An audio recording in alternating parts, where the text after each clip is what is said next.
Guarantee ಮೂಲಕ ಅಧಿಕಾರ ಪಡೆದಿರುವ ಕಾಂಗ್ರೆಸ್ ಸರ್ಕಾರದ 5 ಗ್ಯಾರಂಟಿ ಜಾರಿಗೆ ಮುಹೂರ್ತ ಫಿಕ್ಸ್ ಆಗಿದೆ. ಯುವ ನಿಧಿಗೆ ಇದೇ ತಿಂಗಳಿಂದ ನೋಂದಣಿ ಆರಂಭವಾಗಲಿದೆ. ಹಾಗಾದರೆ ನೋಂದಣಿ ಪ್ರಕ್ರಿಯೆ ಹೇಗೆ ಅನ್ನೋದನ್ನ ನೋಡೋಣ ಬನ್ನಿ.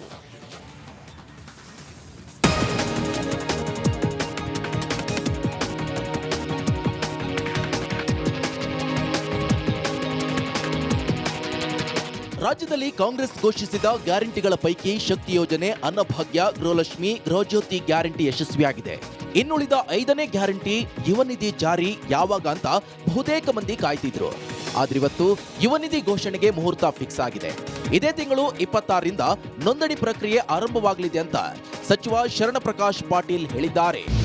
ಯುವ ನಿಧಿ ಕಾರ್ಯಕ್ರಮವನ್ನ ನಾವು ಲಾಂಚ್ ಮಾಡೋಕ್ಕೆ 26ನೇ ತಾರೀಕು ಅಂದರೆ ನಮ್ಮ ರಿಜಿಸ್ಟ್ರೇಷನ್ ಲಾಂಚನ್ನು 26ನೇ ತಾರೀಕು ಮಾಡ್ತಾ ಇದ್ದೀವಿ.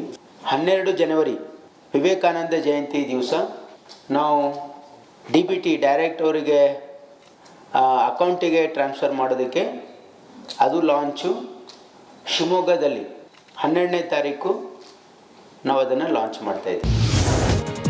ಯುವ ನಿಧಿ ನೋಂದಣಿ ಹೇಗೆ? ಗ್ರಾಮ 1 ಬೆಂಗಳೂರು 1ನಲ್ಲಿ ಉಚಿತ ನೋಂದಣಿ, ಬಾಪೂಜಿ ಸೇವಾ ಕೇಂದ್ರದಲ್ಲೂ ಉಚಿತವಾಗಿ ನೋಂದಣಿ. ನೋಂದಣಿದಾರರು ಕರ್ನಾಟಕದವರೇ ಆಗಿರಬೇಕು. 6 ವರ್ಷ ರಾಜ್ಯದಲ್ಲಿ ವ್ಯಾಸಂಗ ಮಾಡಿರಬೇಕು. SSLC, PUC marks card, ration card ಇರಬೇಕು. ಯುವ ನಿಧಿ ನೋಂದಣಿದಾರರಿಗೆ ಕೌಶಲ್ಯ ತರಬೇತಿ ಇರಲಿದೆ. ಕೆಲಸ ಸಿಕ್ಕ ಬಳಿಕವೂ ಹಣ ಪಡಿತಾ ಇದ್ರೆ ಗ್ರಾಮ ಗ್ಯಾರಂಟಿ. ಜನವರಿ 12ರಂದು ವಿವೇಕಾನಂದ ಜಯಂತಿಯಂದು ಶಿವಮೊಗ್ಗದಲ್ಲಿ ಅದ್ಧೂರಿ ಕಾರ್ಯಕ್ರಮದ ಮೂಲಕ ಯುವ ನಿಧಿಗೆ ಚಾಲನೆ ಸಿಗಲಿದೆ.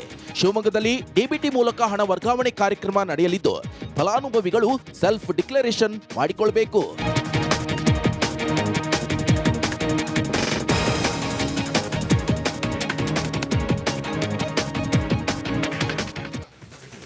ಅವರು ಕೃಷ್ಣೆ ಒಡಲನ್ನ ರಾಜಾರೋಷವಾಗಿ ಅಗೆಯುತ್ತಿದ್ದ ಮರಳು ನುಂಗಣ್ಣರು. ಇವರನ್ನ ಸದೆಬಡಿಯಲು ನಿಮ್ಮ ರಿಪಬ್ಲಿಕ್ ಕನ್ನಡ ದಿಟ್ಟ ವರದಿಯನ್ನ ಮಾಡಿದೆ. ನಮ್ಮ ವರದಿ ಪ್ರಸಾರವಾಗ್ತಾ ಇದ್ದಂತೆ ಅಧಿಕಾರಿಗಳು ಎಚ್ಚೆತ್ತರೂ ಯಾರನ್ನೂ ಬಚಾವ್ ಮಾಡುವ ರೀತಿ ವರ್ತಿಸ್ತಾ ಇದ್ದಾರೆ. ಈ ಕುರಿತ ವರದಿ ಇಲ್ಲಿದೆ ನೋಡಿ.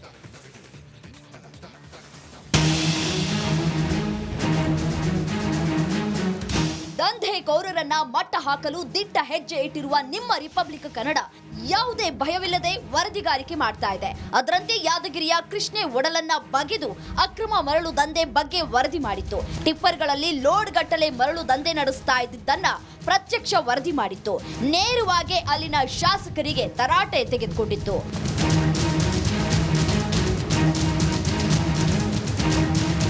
ನಮ್ಮ ಸುದೀರ್ಘ ವರದಿಗೆ ಎಚ್ಚೆತ್ತ ಅಧಿಕಾರಿಗಳು ಅಲರ್ಟ್ ಆಗಿದ್ದಾರೆ.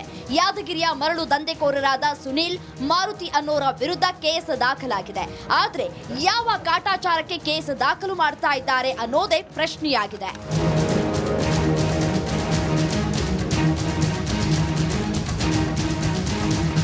ಯಾಕಂದ್ರೆ ಕ್ರೈಮ್ ನಂಬರ್ 259ರಲ್ಲಿ ಕೇಸ್ ದಾಖಲಾಗಿದೆ.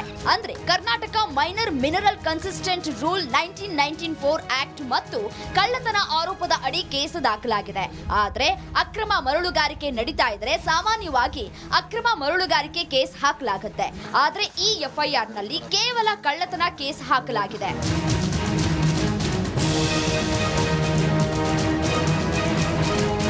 ಹಾಗಾದ್ರೆ ಯಾರನ್ನ ರಕ್ಷಣೆ ಮಾಡೋದಕ್ಕೆ ಈ ಕೇಸ್ ದಾಖಲು ಮಾಡಲಾಗಿದೆ? ನಿಮ್ಮ